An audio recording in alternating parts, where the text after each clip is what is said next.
Aujourd'hui, j'ai le grand plaisir pour ma chaîne YouTube de réaliser une émission consacrée à un ouvrage auquel je tiens beaucoup, auquel ma mère et moi nous tenons beaucoup, qui s'appelle L'Enfant de la Chance, qui est un texte de Thomas Burgenthal dont la première édition est sortie en 2010 aux éditions du Mercure de France.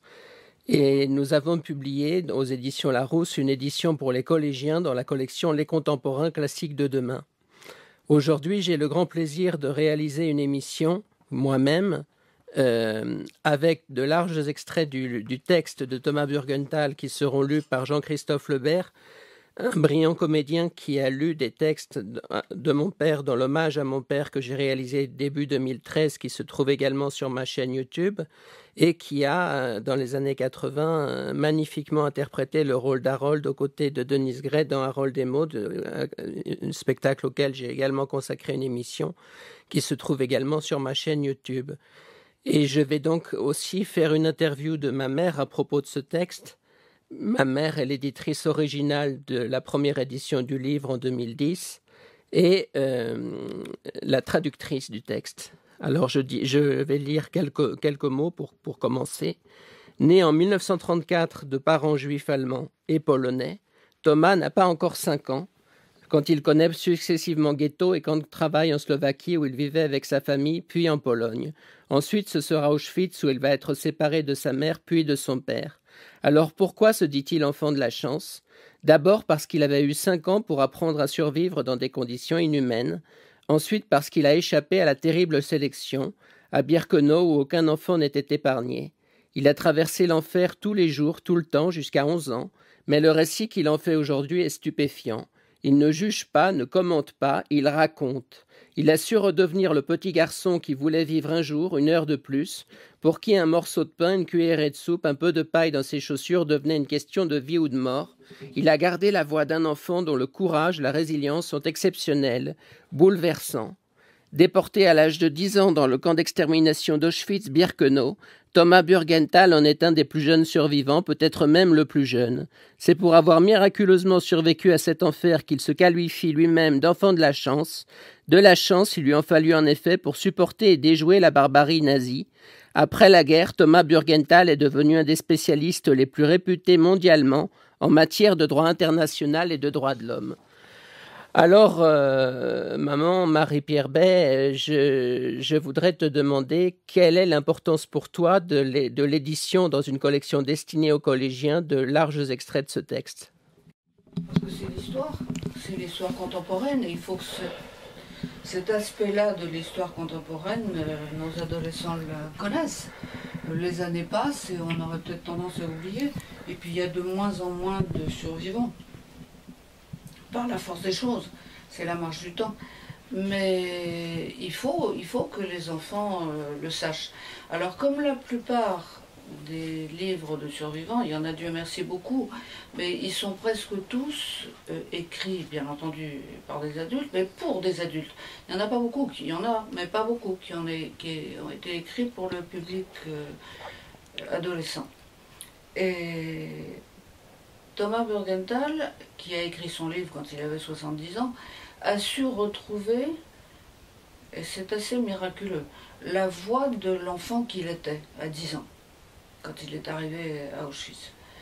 Et il a su retrouver des accents, des couleurs, des mots, des notes d'espoir, au plus profond du désespoir, parce qu'il a retrouvé la voix de l'enfant. Et c'est à la fois un témoignage et un formidable instrument de survie. Il nous apprend, en racontant l'enfant qu'il a été, ce que l'enfant qu'il était a vécu, comment il a réussi à s'en sortir. Et ça, c'est le deuxième aspect du livre, et je crois que c'est très très important que les enfants puissent le lire. Alors nous allons écouter un premier extrait musical, extrait de la musique composée par Georges Delerue pour le film La Passante du Sans Souci.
J'avais 10 ans, quand par cette matinée ensoleillée du début août 1944, notre train est arrivé aux abords du camp de concentration d'Auschwitz. En réalité, comme nous devions le découvrir plus tard, nous étions en route pour Birkenau, à quelques kilomètres de là. C'est à Birkenau que les chambres à gaz et les crématoires avaient été installés et que des millions d'êtres humains mouraient. Auschwitz n'était que la façade du camp d'extermination, celle qu'on montrait aux visiteurs officiels, alors que Birkenau, pour de très nombreux prisonniers, serait le dernier endroit sur Terre qu'ils verraient. Au fur et à mesure que le train se rapprochait de Birkenau, nous avons vu des centaines de prisonniers en uniforme rayé qui creusaient des tranchées, portaient des briques, poussaient de lourdes brouettes ou marchaient en longue file dans différentes directions. J'ai entendu quelqu'un murmurer « Menschen », des hommes. Et j'ai senti que nos compagnons poussaient un soupir de soulagement. Finalement, ils ne tuent pas tout le monde dès l'arrivée. C'est sans doute ce qu'ils ont pensé. Ils se sont mis à parler. L'atmosphère dans le wagon est devenue un peu moins lourde. Et quelqu'un a dit « Peut-être qu'Auschwitz n'est pas aussi terrible que ce qu'on raconte. » Moi, j'ai trouvé que cela ressemblait au camp de travail dont nous arrivions, en plus grand. Et donc, ce ne devait pas être trop horrible. Des années plus tard, quand on me questionnait à propos d'Auschwitz, et qu'on me demandait comment c'était, je répondais que j'avais eu de la chance d'y entrer. Cela suscitait invariablement une expression de stupeur sur le visage de mon interlocuteur. Mais je pensais vraiment ce que je disais. Pour la plupart, ceux qui descendaient sur le quai à Birkenau devaient passer une prétendue sélection. On séparait aussitôt les enfants, les gens âgés et les invalides du reste. Ils allaient directement à la chambre à gaz. Cela a été épargné à notre groupe. Les officiers SS, responsables ce jour-là, ne l'ont pas ordonné, estimant sans doute que, puisque nous arrivions d'un camp de travail, les enfants et tous ceux qui ne pouvaient pas travailler avaient déjà été éliminés. S'il y avait eu une sélection, j'aurais été tué, avant même de pénétrer dans le camp. C'est le sens de ma remarque qui peut sembler désinvolte. Naturellement, en arrivant à Birkenau, je ne savais pas à quoi m'attendre, pas plus que je n'ai compris avoir échappé à une mort certaine. Dès que nous sommes descendus de notre wagon, les hommes ont reçu l'ordre de s'aligner d'un côté et les femmes de l'autre. Excepté un bref instant, quelques mois plus tard, je ne devais plus revoir ma mère jusqu'à nos retrouvailles le 29 décembre 1946, presque 2 ans et demi après notre séparation. Nous n'avons même pas pu nous dire vraiment au revoir, car les SS n'arrêtaient pas de nous hurler d'avancer, en frappant et en donnant des coups de pied à ceux qui n'obéissaient pas tout de suite. J'avais trop peur pour pleurer, ou même pour lui faire signe de la main. Et je suis resté tout contre mon père. Il me serrait contre lui tandis que nous nous éloignions de la gare en direction d'un grand bâtiment. Là, on nous a ordonné de nous déshabiller et de passer en courant sous les douches, puis dans un bassin de désinfection des pieds. Au passage, on nous a tondus et jeté dans les bras le même uniforme rayé de prisonnier, bleu et blanc, que nous avions vu depuis le train. C'est alors que mon père m'a chuchoté que nous avions réussi, parce que c'était seulement après avoir reçu notre uniforme que nous pouvions être sûrs de ne pas aller à la chambre à gaz. Ensuite, on nous a crié à nouveau de nous mettre en rang et d'avancer. Nous avons dû marcher assez longtemps, parce qu'il a fallu longer des rangées et des rangées de baraques. Il y en avait à perte de vue. Elles étaient séparées par des allées, en fait des chemins de terre, et des clôtures en fil de fer barbelé encadraient ce qui semblait être de petits camps, chacun avec sa grille d'entrée et ses miradors. Plus tard, j'ai appris qu'on les désignait par des lettres. Les femmes allaient au camp B et C, les hommes au camp D, etc. Le nôtre a été le E, plus connu comme celui des Tziganes. Des milliers de familles tziganes y avaient été installées puis assassinées, hommes, femmes et enfants, peu avant notre arrivée. Il ne restait que le nom pour nous rappeler un autre crime effroyable perpétré au nom de la race supérieure. La grille d'entrée du camp des Tziganes, faite de barbelés, était gardée par des SS avec leurs chiens. Une fois que nous l'avons franchie, On nous a ordonné de nous mettre sur une seule file, de relever notre manche gauche et de nous présenter devant une table en bois, en donnant notre nom et en tendant notre bras à 2 prisonniers assis derrière. Je marchais juste devant mon père, me demandant ce qui allait maintenant se passer. Puis j'ai vu que les 2 hommes tenaient à la main ce qui ressemblait à des porte-plumes, avec une fine aiguille au bout, et qu'ils écrivaient quelque chose sur la peau des gens, après les avoir trempés dans un encrier. On nous tatouait. Quand mon tour est arrivé, j'ai eu peur que ça fasse mal. Mais c'est allé si vite que je n'ai presque rien senti. J'avais désormais un nouveau nom, B2930, le seul qui compterait désormais ici. Je l'ai toujours au bras gauche, un peu pâli maintenant. Il fait partie de moi et m'aide à me rappeler mon passé en tant que témoin et survivant d'Auschwitz. Et aussi la nécessité de combattre les idéologies de haine prônant la supériorité d'une race ou d'une religion qui, depuis des siècles, ont causé tant de souffrance à l'humanité. Mon père, qui se trouvait donc juste derrière moi, est devenu B2931. Notre numéro a également été imprimé sur un morceau de tissu avec un triangle jaune, la couleur qui nous identifiait comme juifs. Différentes couleurs distinguaient les prisonniers, les uns des autres. Les politiques, par exemple, portaient un triangle rouge. Les homosexuels, les criminels, avaient aussi chacun le leur. Après la séance de tatouage, on nous a désigné nos baraques. La nôtre était en bois, comme toutes celles du camp des Tziganes, avec un sol en terre battue et 2 longues rangées de larges chalis superposés sur 3 niveaux. Nous y avons été accueillis par un gros prisonnier muni d'une canne. J'ai tout de suite appris que c'était le Blockhaltester, le chef de la baraque.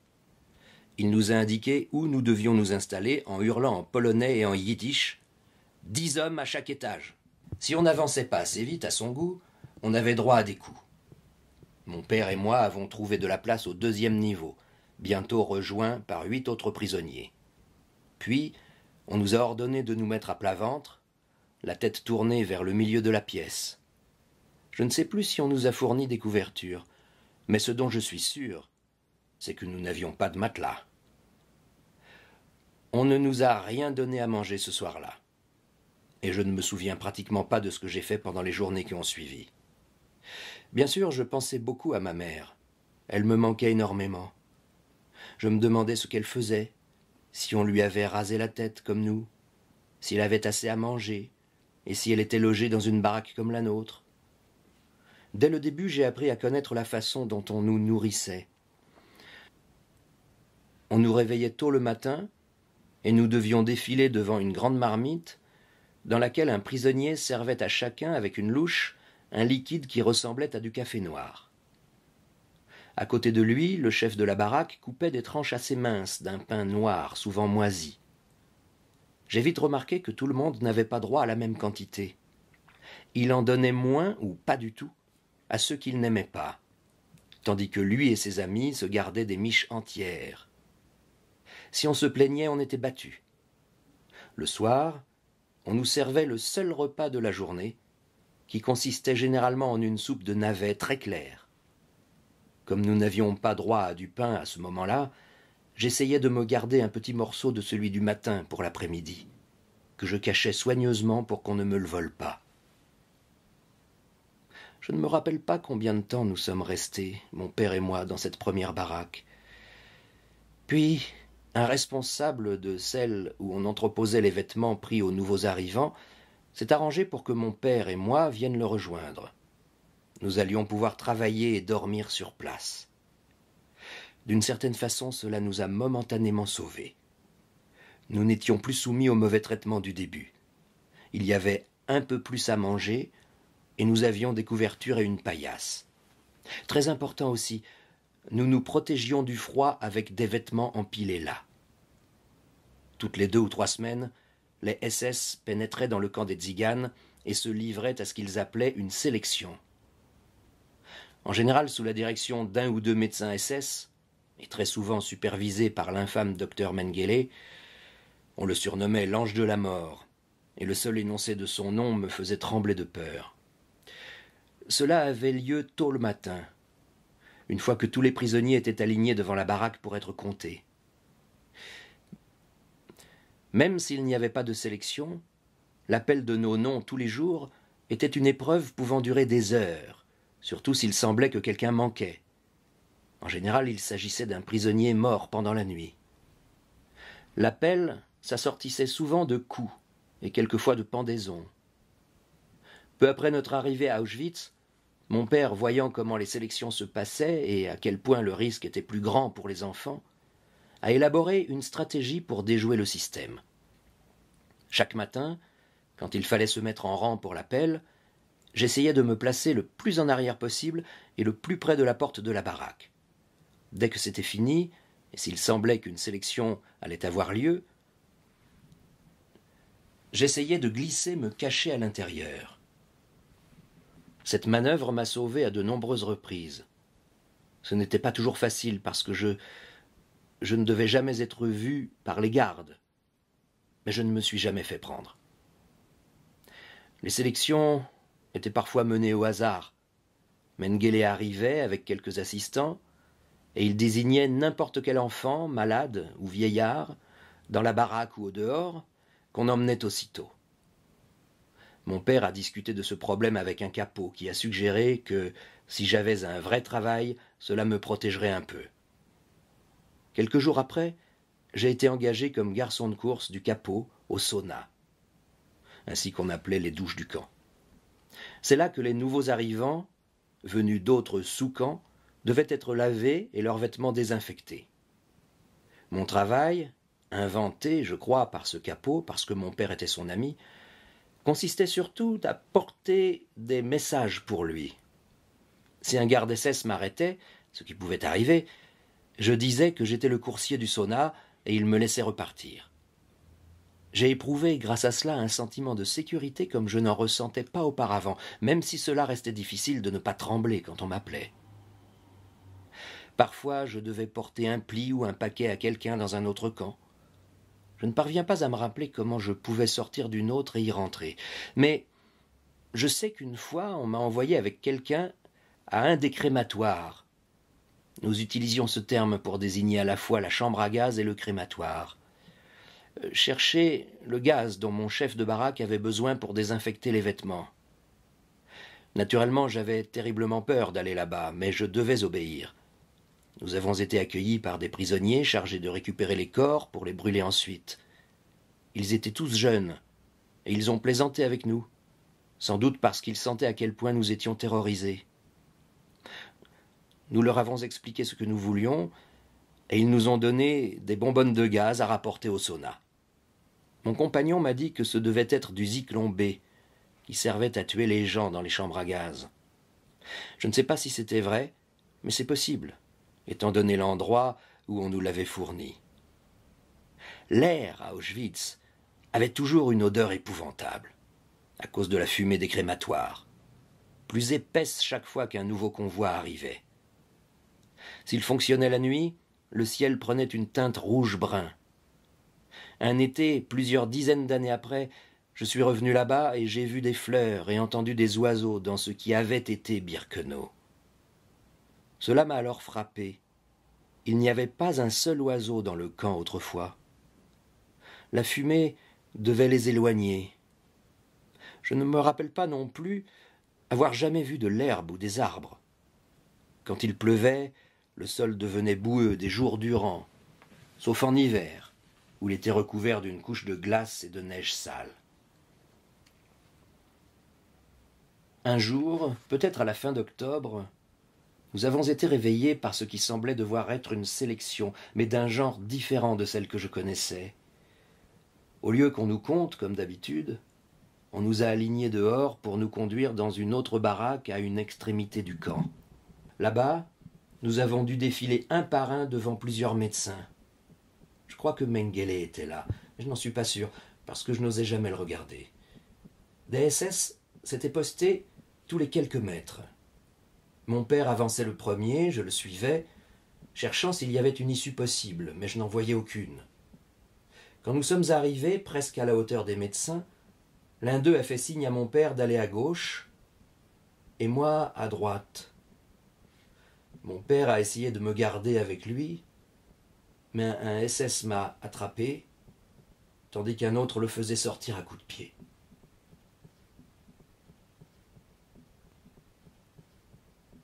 C'est la dernière fois que je l'ai vu.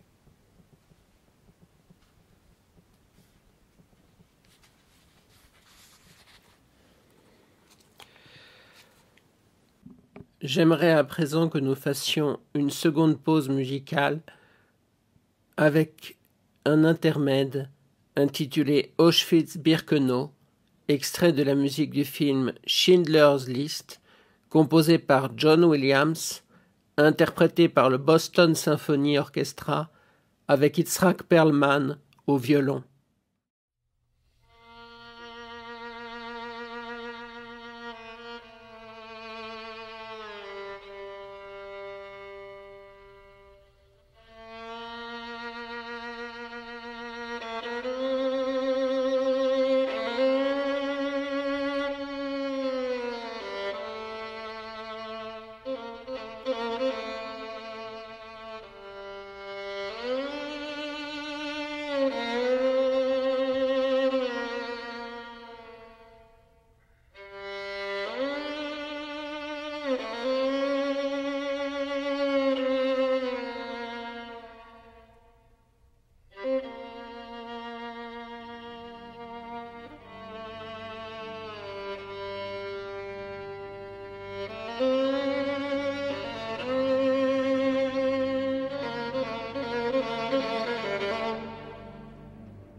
Pour la plupart, nous étions chargés de collecter les ordures, parfois dans d'autres camps. Nous allions les ramasser, les entasser dans des charrettes en bois, puis les jeter dans une décharge. 3 ou 4 garçons travaillaient ensemble, et Michael et Yannick s'arrangeaient pour que je sois presque toujours dans leur groupe. En général, ce n'était pas une tâche trop difficile, sauf quand il pleuvait, ce qui arrivait souvent, parce que nos chaussures et les roues s'enfonçaient dans la boue et c'était dur d'avancer. Une fois, nous sommes arrivés tout près d'un des camps pour femmes. On nous avait envoyés dans le camp C, qui longeait le D, de telle sorte que des hommes et des femmes réussissaient à se parler en criant de chaque côté des barbelés électrifiés. Mon père avait fini par apprendre que ma mère se trouvait dans le B. Donc, on ne pouvait pas la voir depuis le nôtre. Mais dès que nous sommes entrés dans le C, Michael, Yannick et moi, plus 2 autres garçons, avons poussé notre charrette le plus près possible de la clôture du camp B. Dès que nous avons aperçu une prisonnière, nous lui avons crié en polonais et en yiddish plusieurs noms. Quelques minutes après, plusieurs femmes que nous connaissions sont arrivées, parmi lesquelles des parentes de Michael et Yannick. Puis j'ai vu ma mère. Elle s'est aussitôt mise à pleurer et à m'appeler « Tommy, Tommy ». Si les autres ne l'avaient pas retenue, elle aurait essayé de me toucher à travers la clôture électrique. Je n'arrivais à penser qu'à une seule chose, elle était vivante. De son côté, elle répétait « Du lebst, tu es vivant ». Puis elle m'a demandé si j'avais des nouvelles de mon père. J'ai commencé à lui expliquer qu'il était parti avec un convoi, mais à cet instant, une femme capot a surgi qui a chassé tout le monde. Pendant des mois, je me suis répété chacune de ses paroles, et je revoyais son visage souriant et ruisselant de larmes. L'important, c'est qu'elle était en vie. Je me répétais qu'elle semblait aller bien, même si elle était très maigre, et qu'elle restait très belle, en dépit de son crâne rasé. Peu après cette rencontre, j'ai entendu dire qu'un très grand nombre de femmes, dont ma mère, avaient été envoyées dans un camp en Allemagne. Le chef de notre baraque nous traitait correctement et distribuait les rations de façon équitable. Mais cela ne suffisait pas à calmer cette sensation de faim lancinante qui ne me quittait pas. Toutefois, je résistais à l'envie de manger quoi que ce soit trouvé dans les ordures. Comme nous nous occupions aussi des restes de la cantine des SS, la tentation était grande de dévorer un bout de sandwich ou de lécher le fond d'une boîte de conserve ayant contenu de la soupe ou de la sauce. Dès que j'en voyais, je me rappelais les mises en garde de mon père. Ne jamais rien manger de ce qui est trouvé dans les ordures, sous peine de tomber très malade. Mais un jour, une occasion unique s'est présentée. Nous étions en train de ramasser des détritus devant une cuisine des SS, quand en jetant un coup d'œil par la fenêtre ouverte, nous avons vu qu'il n'y avait personne à l'intérieur. Et à côté du fourneau était posée une casserole pleine de lait. Cela faisait des années que Michael, Yannick et moi n'en avions pas bu. Nous avons échangé un regard, puis sans un mot, Michael est monté sur le rebord, est entré, a avalé une bonne gorgée et nous a passé la casserole. Yannick et moi nous sommes servis. Puis, vite fait, Michael a reposé le récipient à sa place et est ressorti. Si nous avions été surpris, nous aurions eu droit à une terrible raclée, ou pire. Mais il ne s'est rien passé, et aujourd'hui encore, je retrouve le goût de cette céleste gorgée de lait. Je n'en ai jamais goûté de meilleur.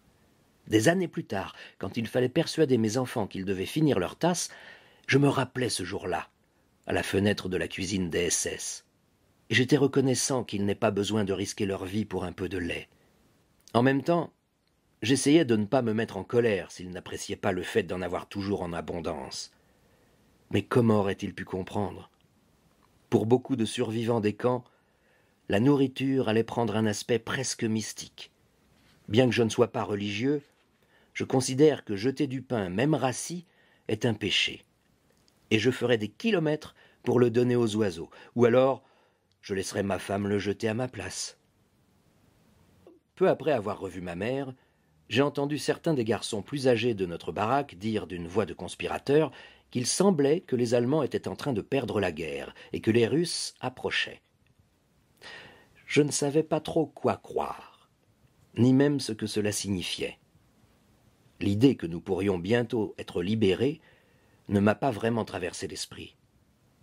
Je ne pensais qu'à l'hiver polonais glacé que nous devions affronter et à la difficulté de plus en plus grande de lutter contre le froid.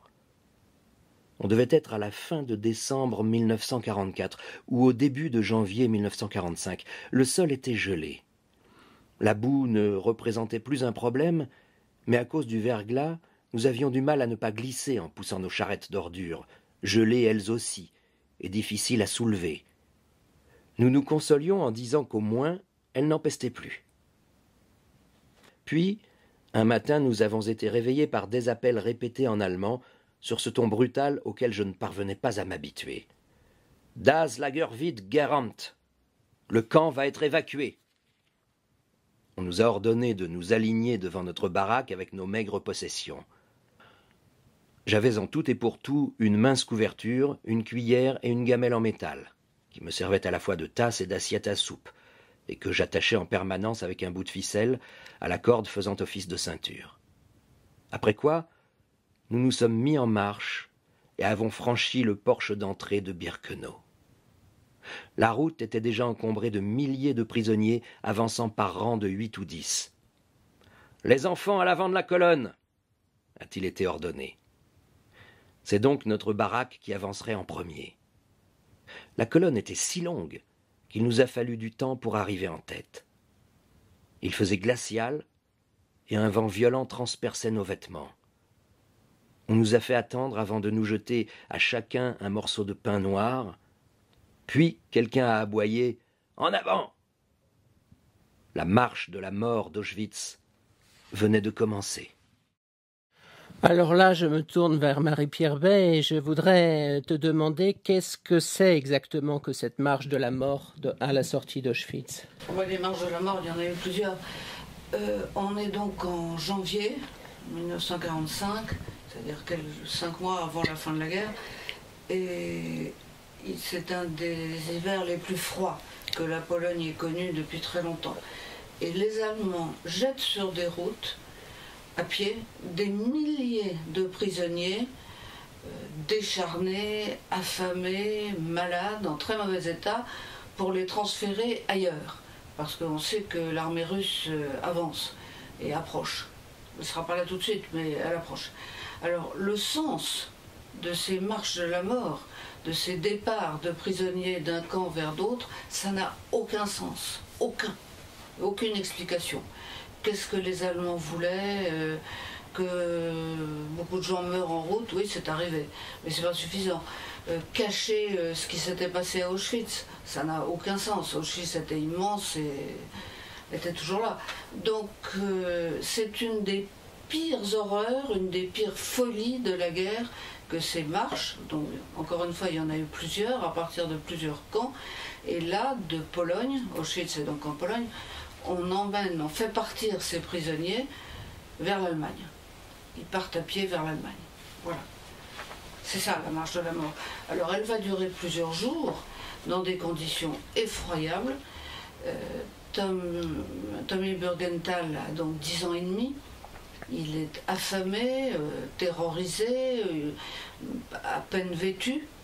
Et il va avancer dans la neige, dans la boue, aidé par 2 adolescents dont on vient de parler, Michael et Yannick. Et Yannick, qui étaient dans la même baraque que lui, et qui travaillaient avec lui au ramassage des ordures, et ils vont faire la marche de la mort ensemble. Et ils vont arriver au bout. Au bout d'un certain temps, ils arrivent d'abord en Tchécoslovaquie, et là on va les entasser dans des wagons à ciel ouvert, toujours dans un froid épouvantable, sans nourriture, sans rien, on leur donne rien. Ils mangent des poignées de neige au bord de la route, c'est tout. Et puis de temps en temps, ils arrivent à trouver un morceau de pain, mais rien, enfin. Et ils vont finalement arriver dans un premier camp, puis un deuxième camp. Et c'est là, plus tard, en mai, que l'armée russe va arriver et va libérer les camps.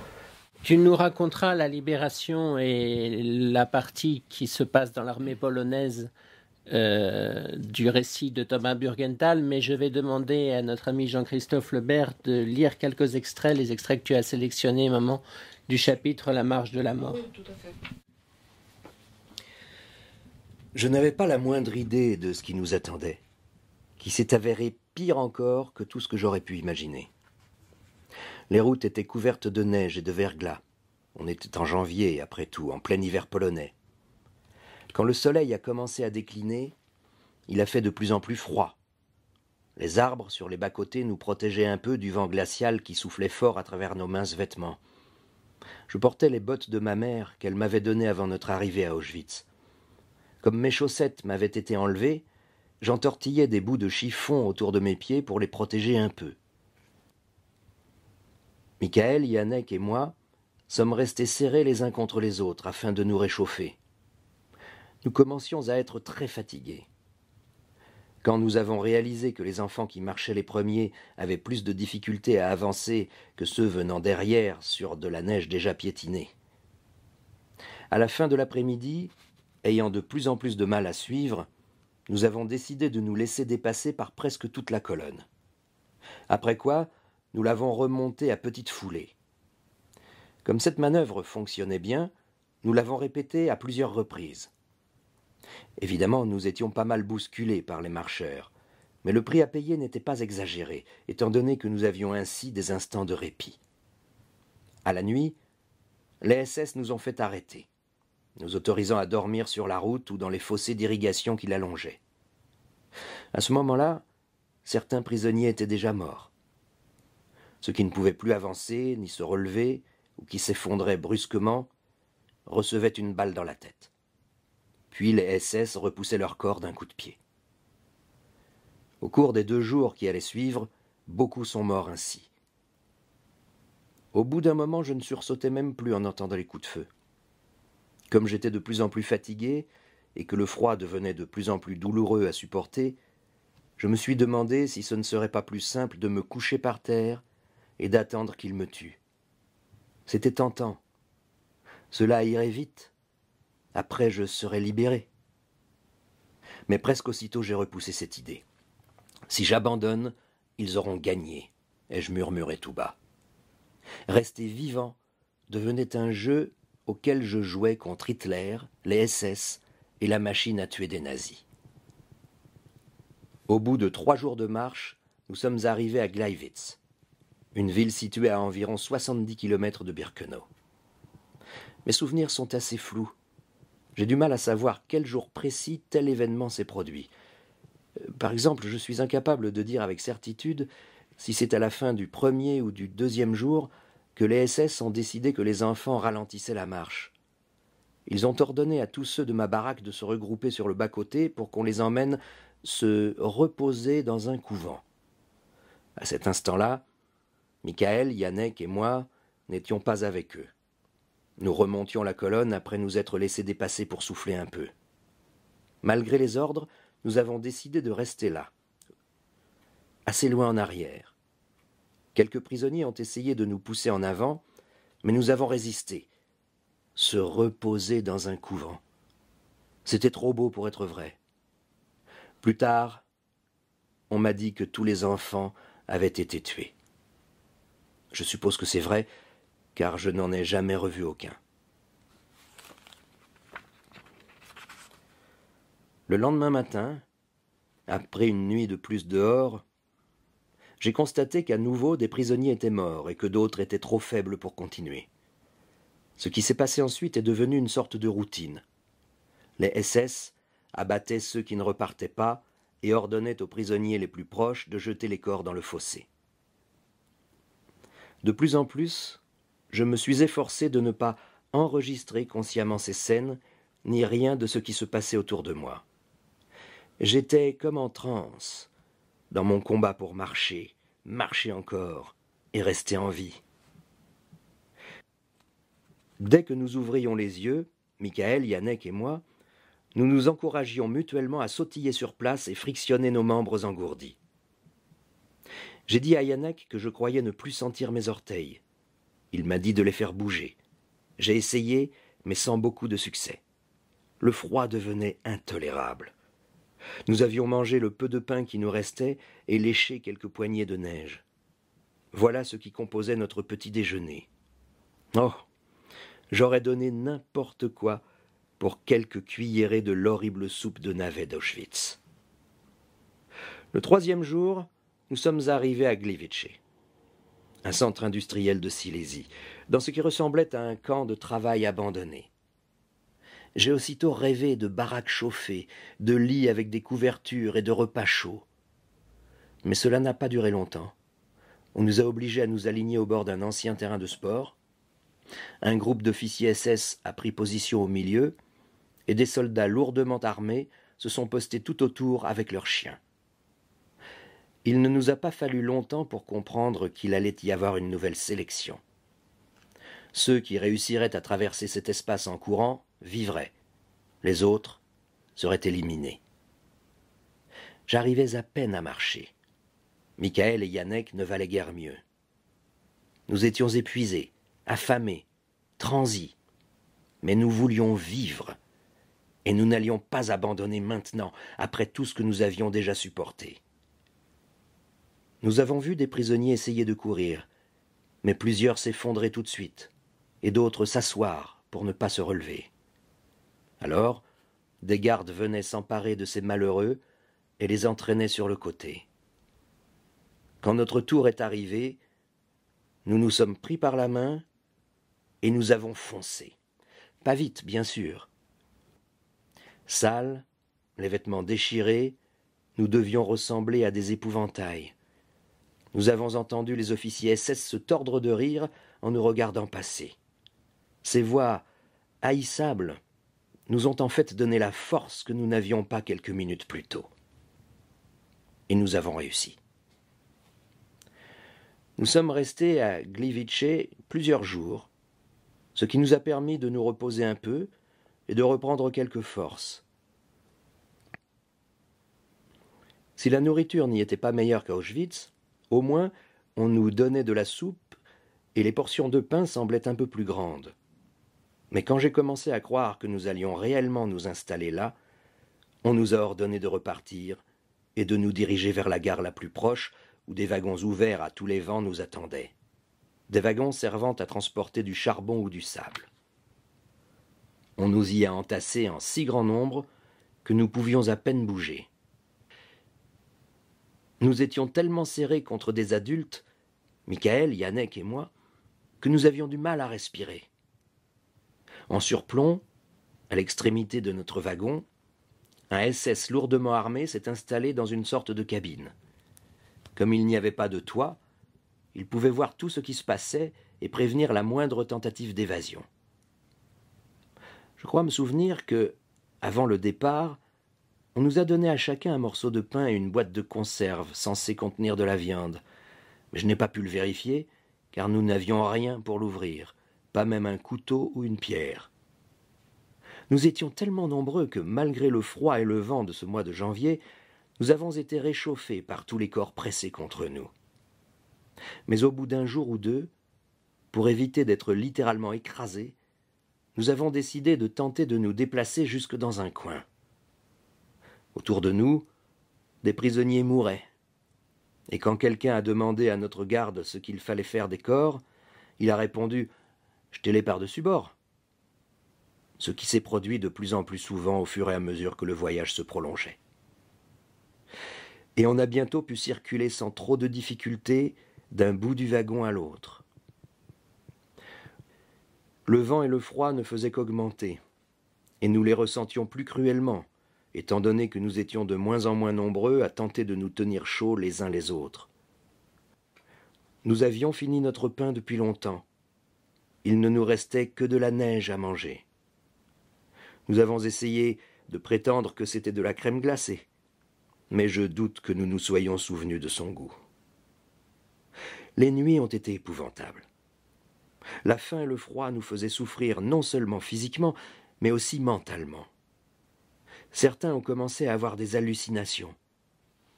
Ils allaient se cogner contre les parois du wagon et poussaient des cris de bêtes sauvages. Ils prétendaient voir des fantômes et des monstres, trébuchaient sur nous, ou agitaient les bras comme s'ils se préparaient à nous frapper. Nous avons vite compris que ceux-là mourraient avant le matin.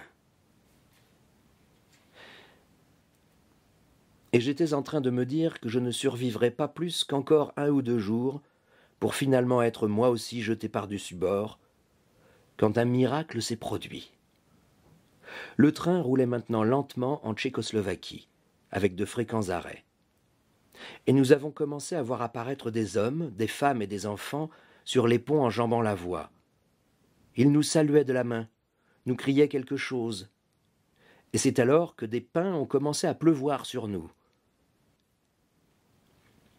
Dès le premier pont, Michael a réussi à en attraper un et il me l'a donné à garder, pendant qu'avec Yannick, il se préparait à en saisir un autre au pont suivant. Je l'ai vite glissé entre mes jambes. Mais quand ils sont revenus, ils n'étaient plus là. On me l'avait volé, et j'étais trop engourdi par le froid pour m'en être aperçu. Heureusement, on a continué à nous lancer du pain. Encore du pain. Je suis sûr que, sans cela, nous n'aurions pas survécu. Je n'ai jamais su comment cette magnifique action des Tchèques s'est organisée, mais tant que je vivrai, je n'oublierai jamais ces anges, à mes yeux, ils semblaient être des anges, qui nous ont offert ce pain comme tombé du ciel. Notre voyage a duré plus de 10 jours. L'arrêt dont je me souviens le plus nettement a eu lieu dans une gare de fret à Berlin. Nous sommes restés là, je crois, quelques heures à peine, avant de continuer jusqu'à Oranienburg, à une quarantaine de kilomètres, où était situé le camp de concentration de Sachsenhausen. Moi, quand je lis ça, je ne peux pas m'empêcher de penser à quelque chose qui se passe également en ce moment et avec lequel je suis tenté d'établir un parallèle. Des horreurs comme ce qui s'est passé sous le nazisme ne se cantonnent pas aux années 30, 40. Il se passe en ce moment quelque chose d'à peu près similaire, sauf qu'on n'est pas dans la neige, la boue et la glace, on est dans le sable, le soleil, près de plages, dans le désert. Mais les hommes qui sont capables des pires horreurs existent encore. Il y a, comme sous le nazisme, quelques chefs intelligents, d'une intelligence absolument pervertie et effroyable. Et puis il y a toute la bêtise, toute la masse qui suit les chefs et que ça amuse fondamentalement de tuer, de faire souffrir, d'exécuter, de violer, d'égorger, d'emprisonner. Et ça existe. Les nazis sont encore là aujourd'hui. Ils s'appellent État islamique, Daesh. Et c'est le même cancer qui est en train d'envahir le monde, avec le même projet d'envahissement du monde que celui que Hitler avait projeté et annoncé lui aussi dans un livre, comme les islamistes nous l'ont déjà annoncé depuis longtemps, sans que personne n'écoute, pas plus qu'à l'époque on avait écouté et pris au sérieux le livre d'Hitler, Mein Kampf, qui est d'ailleurs un best-seller dans ces pays-là. Et voilà, ça existe encore, et il faut s'en souvenir parce qu'il faut être capable de les prendre suffisamment au sérieux, parce qu'en général, on réagit bien tard. Et plus il est tard, plus c'est difficile de régler le problème. Alors, moment, nous allons faire une pause dans le livre de Thomas Burgenthal. Nous allons revenir à la lecture dans le dernier chapitre. Mais je voudrais te demander de raconter le chapitre qui s'appelle Libération, de dire ce qui se passe dans ce chapitre-là, et également dans le début du chapitre qui s'appelle Dans l'armée polonaise, que tu nous racontes ça. Alors j'aimerais simplement, Marie-Pierre Bay, que tu nous racontes le chapitre, ce qui se passe dans le chapitre Libération et le début du chapitre Dans l'armée polonaise. Que se passe-t-il dans ces chapitres-là avant que Jean-Christophe nous lise la fin du livre? Alors, ce qui se passe d'abord, c'est qu'il est à nouveau donc interné dans un camp qui s'appelle Sachsenhausen, qui est en Allemagne, et il va y rester. Il arrive fin janvier, début février, après ce voyage épouvantable, cette marche de la mort affreuse, et il a très mal aux pieds. Il a très mal aux pieds, et quand il enlève finalement ses bottes, il s'aperçoit qu'il a les 2 gros orteils bleus. Alors, on l'emmène contre son gré, d'ailleurs, à ce qui est considéré l'infirmerie du camp. Et il ne se rend pas très bien compte de ce qui lui arrive, si c'est qu'on l'endort, on lui met de l'éther sur le visage, et quand il va se réveiller, il a d'énormes pansements aux pieds. Alors il se met à hurler de peur, il croit qu'on lui a coupé les pieds, il défait les pansements, et il s'aperçoit qu'on lui a coupé 2 orteils. Alors ça le rassure un peu que le reste de ses pieds soit là, et un des infirmiers qui est là lui dit: t'inquiète pas, les doigts de pied ça repousse. Si on te les coupe avant que tu aies 20 ans, c'est comme tes dents quand tu étais petit, ça repoussera. Alors ça le rassure, et il va remettre ses pansements et il va réapprendre à marcher à peu près normalement. Alors la vie dans ce camp-là n'est pas plus plaisante qu'à Auschwitz, mais il n'y a pas de crématoire. Alors les jours vont passer, les semaines vont passer, et les bruits se répandent de plus en plus que l'armée rouge approche. Et en effet, elle arrive, et un matin, il est encore à l'infirmerie à ce moment-là, on s'aperçoit que le camp est vide. Je résume ce qui est un petit peu plus long, mais le camp est vide, les gardes nazis sont partis. Alors, on se méfie. Est-ce qu'ils vont revenir? Est-ce que c'est un piège? Si on sort du camp, si on s'enfuit, d'abord c'est pour aller où? Et puis ensuite, si on nous rattrape, on va être puni horriblement. On va nous pendre, on va nous fusiller. Alors ils ne bougent pas trop. Et puis arrivent les premiers chars avec des soldats qui crient dans une langue qu'ils ne connaissent pas, c'est du russe, et ils vont être libérés. Alors, il avait un peu perdu de vue, parce qu'ils n'étaient pas dans la même baraque. Ses 2 copains, Michael et Yannick, il les cherche, il ne les trouve pas, et en fait il ne saura jamais ce qu'ils sont devenus. Et il va partir sur la route, en boitillant un peu, mais il marche quand même de mieux en mieux, il veut marcher. Il ne comprend pas très bien le sens du mot liberté encore, parce qu'il n'a jamais été libre.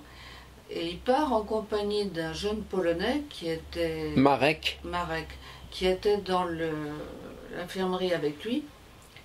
Et ils partent en boitillant tous les deux. Marek a été blessé aux jambes. Ils partent sur la route pour être dehors, pour être libres. Et ils vont rencontrer une division de l'armée polonaise qui va les recueillir. Et là, j'abrège un petit peu aussi. Et Tommy, qui a 11 ans, à peine 11 ans encore, va devenir la mascotte de cette division polonaise. On va lui tailler un uniforme à sa taille. Il a d'ailleurs une photo de lui avec cet uniforme-là qui figure dans le livre. oui. Et il va rester avec cette division polonaise qui se dirige vers Berlin. La guerre n'est pas finie. Et la division va foncer vers Berlin. Il va participer avec elle, avec cette division, à la libération de Berlin. Et c'est à Berlin qu'ils vont fêter le 8 mai la fin de la guerre. Alors là, un choix va quand même se poser, parce que il n'a aucune idée de où sont ses parents, mais il dit une chose très très curieuse, qui moi m'a énormément frappé pour un enfant si jeune. À aucun moment, il n'a pensé que ses parents pouvaient être morts. Il avait vu mourir tellement de gens autour de lui, d'épuisement, de faim, de mauvais coups, des gens pendus, fusillés, jetés dans les chambres à gaz, et il n'a jamais pensé que ses parents pouvaient être morts. Alors, il se dit, assez tranquillement finalement, il a une bonne philosophie de l'existence, ils me retrouveront et ils prendront les bonnes décisions pour moi. Ils sauront où on doit aller, ce qu'on doit faire. Et ce jeune Polonais avec qui il est sorti de Sachsenhausen et qui l'accompagne pendant un certain temps, qui le remet d'ailleurs entre les mains de cette division polonaise, s'en va de son côté. Et maintenant que la guerre est finie, on va quand même s'apercevoir autour de lui, les soldats qui l'entourent, que vivre avec une troupe, c'est pas idéal pour un gamin de 11 ans. Et un des soldats polonais, qui en réalité est juif, mais qui ne le dit pas, et Tommy ne le dit pas non plus, et ça c'est très très frappant. Il est si jeune encore, il est toujours sur ses gardes, et il ne dit pas qu'il est juif, au cas où ça pourrait redevenir dangereux, même si la guerre est finie. Et ce soldat juif polonais, qui cache aussi qu'il est juif, lui dit: écoute, tu peux pas rester là. Je connais un orphelinat juif à côté de Varsovie. Moi, je rentre en Pologne retrouver ma famille, je te conduis là. Et là, tu seras bien.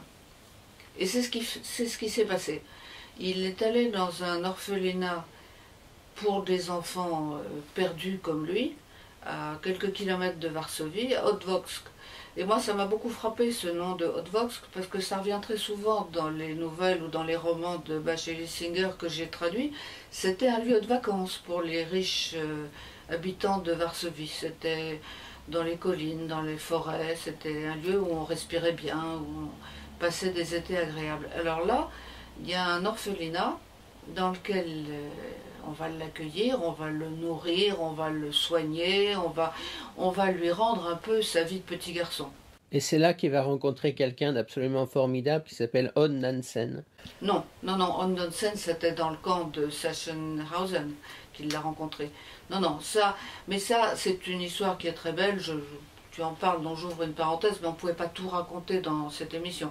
Alors, Odd Nansen, c'était un Norvégien qui avait été fait prisonnier par les Allemands et qui se trouvait dans ce camp-là. Et qui avait repéré ce petit garçon, qu'il l'avait trouvé mignon, qu'il l'avait trouvé intéressant, qu'il l'avait trouvé courageux, et qu'il était venu bavarder avec lui. Puis au bout d'un certain temps, il avait été évacué et il était reparti vers la Norvège. Et il avait dit à Tommy, on se reverra. Et effectivement, dans des conditions rocambolesques, ils se sont retrouvés longtemps après la guerre. Et Odd Nansen était quelqu'un de très connu puisque c'est un des fondateurs de l'UNICEF. Donc ils se sont retrouvés après, ils se sont revus après la guerre, ils se sont bien connus après la guerre. Voilà, ça c'est... Non, quand il est à l'orphelinat juif, non. Il va se passer un tout petit épisode qui va avoir des conséquences énormes pour lui plus tard. Cet orphelinat est dirigé par un mouvement juif qui s'appelle le Bund et qui souhaitait qu'après la guerre, les juifs restent en Pologne, pour qu'il reste une présence juive en Pologne, après les drames épouvantables qui s'étaient passés, l'hécatombe qui avait eu lieu. Mais il y avait d'autres mouvements juifs, et il y en avait un qui s'appelait la Shomer HaTzaïr, la jeune garde, qui voulait, ce mouvement-là, voulait recruter des juifs qui avaient tout perdu pendant la guerre et qui seraient disposés à partir pour la Palestine. Ce n'était pas encore l'État d'Israël. Et donc, ce mouvement-là a envoyé dans l'orphelinat une jeune fille adorable qui s'appelait Lola et dont tous les gosses sont tombés littéralement amoureux, Tommy aussi. Et le rôle de Lola, qui était officiellement animatrice pour faire des jeux aux enfants, en fait, c'était pas tout à fait ça. Elle venait recruter parmi les enfants ceux qui se retrouvaient seuls au monde et qui seraient disposés à partir pour la Palestine. Et elle notait leurs noms qu'elle envoyait à l'agence juive. Et Tommy, qui commençait quand même à se demander si oui ou non ses parents reviendraient le chercher, parce que les semaines passaient, les mois passaient, on était en 1946, c'est-à-dire plus d'un an après la fin de la guerre, et personne ne venait le chercher, il n'arrivait pas de courrier pour lui. Personne n'était venu le chercher. Et un jour, est quand même arrivé une lettre à l'orphelinat, une première lettre, disant que sa mère était vivante et qu'elle le recherchait. Alors, quand la directrice de l'orphelinat lui en a parlé, il ne l'a pas cru, parce que la lettre était écrite en polonais, une langue que sa mère ne parlait pas et n'écrivait pas. Et il a dit non, ça ne peut pas être elle. Il a été affreusement déçu, mais il a dit non, c'est pas possible. Et puis quelque temps après est arrivée une deuxième lettre, en allemand cette fois, et avec une écriture impossible, qui était bien l'écriture de sa mère, qui écrivait très mal. Enfin, elle avait une très mauvaise écriture. Et là, il a compris qu'elle était vivante et qu'effectivement, elle le cherchait. Et ce qui s'était passé, c'est arrivé grâce à Lola. Lola, enfin, grâce à ce qu'avait fait Lola. Lola avait donc donné le nom de Tommy à l'agence juive comme étant quelqu'un disposé à partir bientôt pour la Palestine. Pendant ce temps-là, Madame Burgenthal, qui avait survécu, le père de Tommy était mort à Buchenwald en janvier 1945. Mais à partir du moment où elle avait été libérée, la mère de Tommy, qu'il recherchait tous azimuts, avait réussi à faire contacter l'agence juive aux États-Unis en disant qu'elle recherchait son fils. Elle s'accrochait contre tout espoir à une parole d'une voyante qui lui avait dit au début de la guerre « Votre fils est un enfant de la chance et il survivra à tout ». Elle s'est accrochée à ça pendant toute la partie où ils ont été séparés et pendant toute l'après-guerre qui a été très longue pour eux avant qu'ils se retrouvent. Donc, à une époque où les ordinateurs n'existaient pas, où des centaines de milliers de gens à travers l'Europe recherchaient des membres de leur famille, il s'est trouvé dans un bureau de l'agence juive à Chicago que quelqu'un a mis en parallèle ces deux noms qu'il avait vus à quelques jours d'intervalle. Un Tommy Burgenthal dans un orphelinat en Pologne qui était prêt à partir pour la Palestine, et une Madame Burgenthal qui, elle, était retournée en Allemagne, dans sa ville natale, à Göttingen, qui cherchait son fils Tommy Burgenthal. Et c'est comme ça qu'on les a mis en contact l'un comme l'autre. C'est une histoire de miracle, un vrai miracle. Et le miracle a été fait par Lola qui ne s'en rendait même pas compte. Voilà. Et donc, ils ont pu se retrouver un peu plus tard, mais difficilement. Et parce que l'Europe était divisée en zones d'occupation, et c'était très difficile de passer de l'une à l'autre, ils se trouvaient dans des zones différentes. Donc, Jean-Christophe va donc nous lire. Si ma mère avait appris aujourd'hui, et pas en 1946, que j'étais vivant, elle aurait immédiatement sauté dans un avion ou un train pour aller me chercher à Outwalk et me ramener à Göttingen, sa ville natale où elle vivait désormais. Mais à l'époque, c'était impossible. Elle ne pouvait même pas me téléphoner. Il lui aurait fallu des mois pour obtenir les papiers nécessaires à un voyage en Pologne. Et comme je n'avais pas de passeport, ni aucun document, nous allions perdre beaucoup de temps. Il a donc fallu, nous l'avons très vite compris, élaborer une stratégie moins conventionnelle pour que j'arrive à Göttingen. Notre seul moyen de communiquer, c'était le courrier. Mais à cette époque-là, la poste se révélait à la fois pas très sûre et extrêmement lente. Une lettre d'Allemagne ne m'arrivait à Outwalk qu'au bout de 4 ou 6 semaines, sinon plus. Cela signifie que nous n'en avons échangé que très peu avant de nous retrouver. Sachant enfin que ma mère était en vie, je devenais de plus en plus impatient et de plus en plus frustré. J'imagine qu'il en a été de même pour elle. Oh, comme j'aurais aimé au moins entendre sa voix. Nous n'avons été réunis qu'au bout de plusieurs mois. Toutes sortes de gens se sont activés pour nous aider. La directrice de l'orphelinat a été formidable. Elle a tiré d'innombrables ficelles pour faire bouger la bureaucratie, et elle a alerté différentes organisations juives, parmi lesquelles le Joint et la Bricha, la fuite en hébreu, qui en secret faisaient passer des survivants d'Europe en Palestine et aidaient à la réunion des familles dispersées un peu partout. Je n'ai jamais vraiment su ce qui a coordonné le rôle de chacun, en ce qui me concerne, pour m'amener à bon port. Mais ce que je peux dire, c'est que depuis Outwalk, via Prague, en Tchécoslovaquie, puis en zone d'occupation américaine en Allemagne, jusqu'à Göttingen, en zone d'occupation anglaise, après plusieurs arrêts en cours de route, tout s'est passé avec une précision admirable et sans le moindre accroc, pour autant que je sache. Cela a dû prendre au moins 3 ou 4 semaines. Un tel voyage, même en temps normal, nécessitait une parfaite coordination, étant donné que je passais des mains d'un groupe à un autre, parfois d'une personne à une autre, aux différentes étapes. Non seulement je devais franchir des frontières, mais il fallait que je le fasse en toute illégalité, puisque je n'avais pas de papier. Certains se chargeaient d'un épisode précis, d'autres me trouvaient un abri temporaire dans tel ou tel centre de transit juif clandestin ou dans un hôtel. Dans l'ensemble, le passage d'une frontière n'était jamais très dangereux. Parfois il avait lieu sous le regard de gardes à qui on avait dû graisser la patte. Une seule fois, cela a été plus difficile. Il a fallu marcher dans la neige, la nuit, en pleine forêt, en essayant de ne pas se faire prendre. C'était soit entre la Pologne et la Tchécoslovaquie, soit entre la Tchécoslovaquie et la zone d'occupation américaine en Allemagne, je ne sais plus. Je me souviens en revanche du froid. Cela devait se passer à la fin de novembre ou au début de décembre, et j'avais mal aux pieds à cause de mes amputations et de mes anciennes engelures. J'avais du mal à avancer. Cela m'a rappelé très désagréablement la marche de la mort d'Auschwitz. Heureusement, cela n'a duré que quelques heures avant l'arrivée dans un centre de transit bien chauffé. Sauf à un passage de frontière, où j'ai été le seul à franchir la ligne, je voyageais en général avec des groupes de 10 à 20 personnes, un transport, comme disaient nos guides de la Bricha. Quand nous arrivions à une nouvelle étape de notre voyage, nous en trouvions d'autres qui attendaient déjà de pouvoir continuer leur route. Ils avaient priorité sur nous et nous devions attendre quelques jours après leur départ pour repartir à notre tour. Tout était parfaitement organisé, mais prenait néanmoins beaucoup de temps.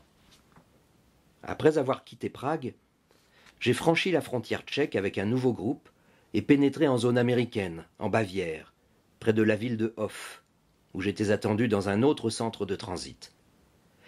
Restait encore une frontière à passer entre la zone américaine et la zone anglaise, avant que je puisse rejoindre ma mère à Göttingen. Je l'ai fait à bord d'un train militaire américain, accompagné d'un représentant du joint. On était le 29 décembre 1946. Göttingen se trouvait à 20 kilomètres. Je me suis mis debout contre la vitre quand nous sommes entrés en gare. Je n'arrivais plus à contenir mon excitation. J'ai vu ma mère avant que nous soyons complètement arrêtés. Si j'essaie de décrire cet instant, je m'aperçois que je suis incapable de trouver les mots qu'il faudrait. Et même aujourd'hui, tant d'années après, j'ai les larmes aux yeux en pensant à l'instant où je l'ai vue, me cherchant anxieusement du regard.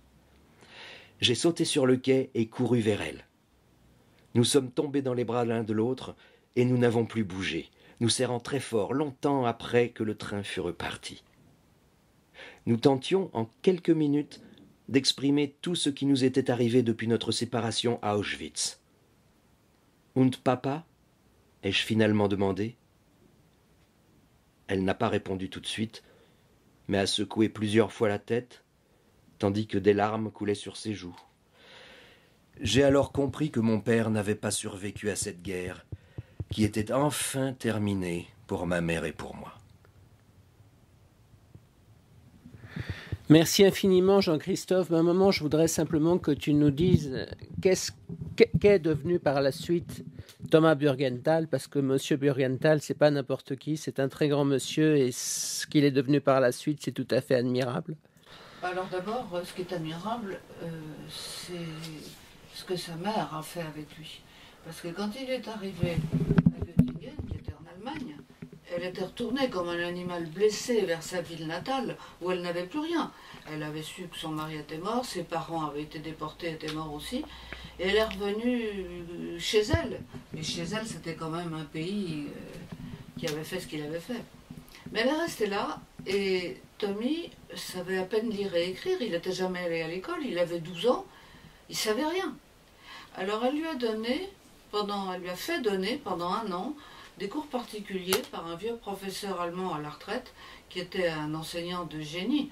Parce que, et lui, le gosse était un enfant extrêmement brillant, parce qu'en 1 an, il a rattrapé tout ce qu'il ne savait pas. Il a tout rattrapé en allemand, en anglais, en histoire, en géographie, en mathématiques. Il a fait du français aussi, un petit peu. Et il a pu, à 13 ans, intégrer un collège allemand où il était le seul juif parmi tous les élèves autour de lui. Et il a dit, dans l'édition plus longue de son livre, que, je le cite, « Ces années que j'ai passées à Göttingen après la guerre m'ont énormément aidé à savoir quelle attitude adopter vis-à-vis de l'Allemagne et des Allemands. Ça n'a pas été une période facile, ni pour ma mère ni pour moi. Il nous arrivait d'envier d'autres survivants partis vivre en Suède, qui n'avaient sûrement pas à surmonter les mêmes difficultés matérielles que nous, ni à lutter contre l'émotion qui nous envahissait quand nous nous disions que nous vivions peut-être au milieu de nos bourreaux. En même temps, nous trouver là, peu après être sortis des camps, nous a aidés à surmonter notre haine et notre désir de vengeance.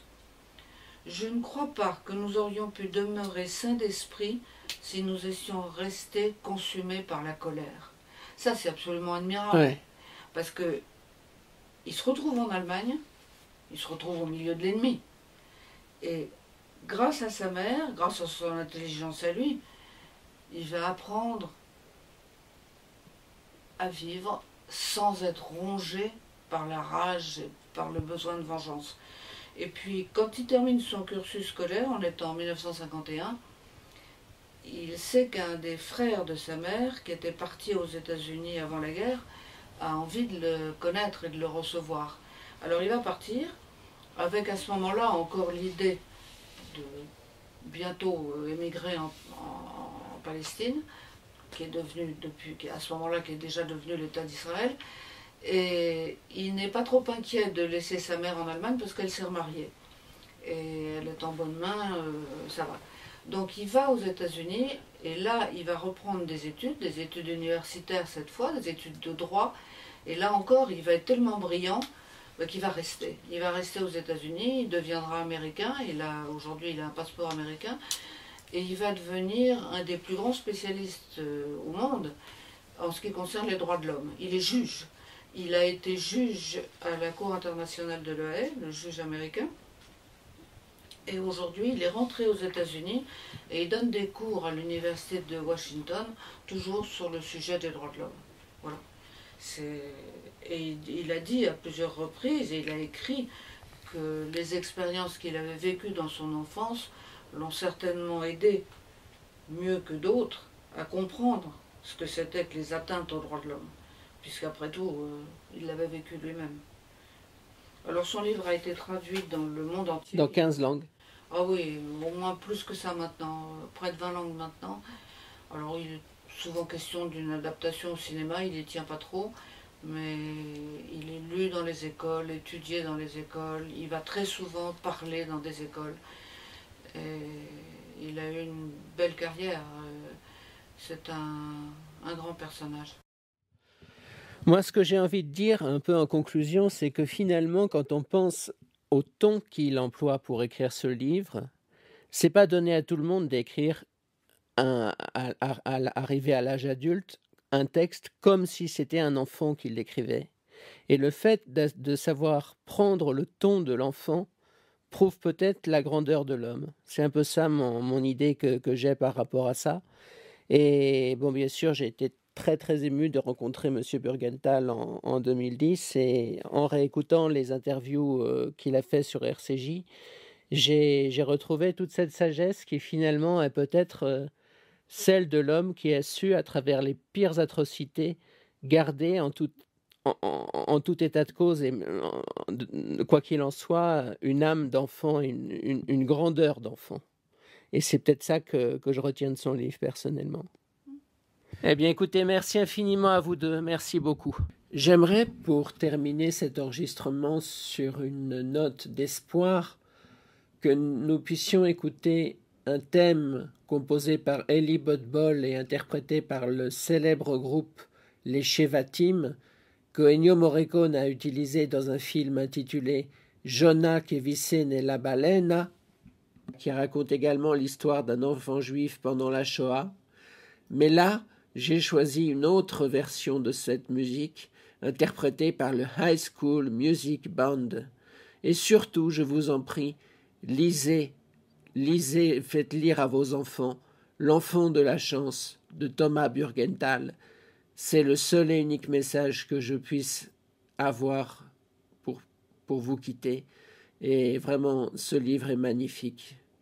Merci à tous pour votre attention si vous avez écouté cet enregistrement auquel je tiens beaucoup.